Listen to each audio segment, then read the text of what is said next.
Chapter 20. I'm sorry, Mr. Samuel. Go on with your story, I said.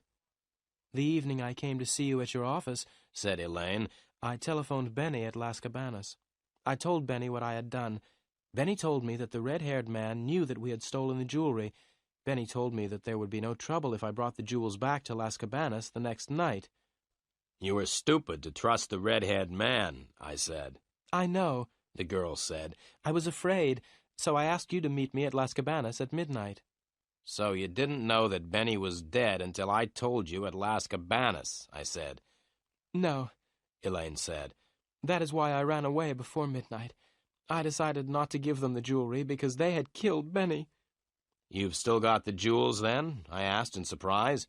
Where are they? Here, Elaine said, and pointed to a small bag under the table. I reached under the table, picked up the bag, and opened it. The bag was full of diamonds and jewelry. Just then I heard a voice, and at the same time, Elaine screamed. "Give it to me," said the voice. I looked up quickly and saw Joe standing beside me. His tall friend was right behind him. "Give me the bag," said Joe once again. "How did you know I was here?" I asked. "You parked your car right outside," said Joe with a laugh. "Now give me the bag." I passed him the bag. As I gave him the bag, I jumped to my feet and hit Joe hard in the face. He tripped and fell heavily onto the floor.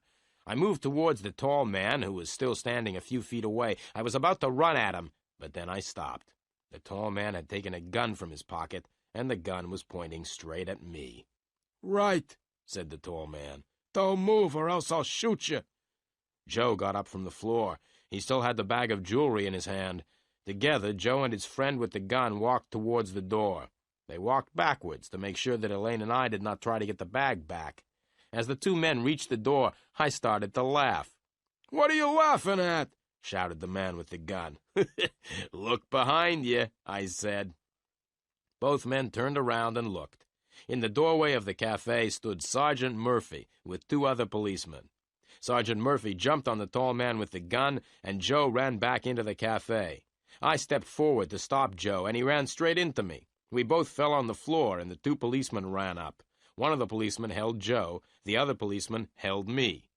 "They are the criminals," I shouted, pointing at Joe and his friend, "not me." "You are all coming down to the police station," Sergeant Murphy said, and looked over to Elaine Garfield. "You must come too." It took a long time to tell Sergeant Murphy the whole story. In the end, he believed what Elaine and I told him. The sergeant warned me not to tell him lies again, and agreed to let me go free.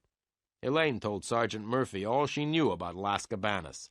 The sergeant was very pleased to catch Joe and his friend with the jewels. Sergeant Murphy agreed to let Elaine go free because she helped catch the criminals. As we were leaving the police station, I asked Sergeant Murphy how he had found us in the Seventh Man Cafe. "It was very lucky, really," said the sergeant. "We went to your office to see you, but you weren't there. As we were leaving, we saw the red-haired man and his friend entering. We waited, and when they left, we followed them to the cafe." "Thank you very much, Sergeant," said Elaine. "And thank you very much, Mr. Samuel." "That's all right," I said. "You are paying me $50 a day." "I'm sorry, Mr. Samuel," Elaine said. "I'm afraid I can't pay you. Now that I've given the jewels to the police, I don't have any money." I smiled and got into the old gray Chrysler and drove back to the office. I didn't say goodbye. When I got back to the office, I sat down in my chair. It's not much fun being a private eye. You get hit on the head, nearly killed and chased by the police. And you don't always get paid.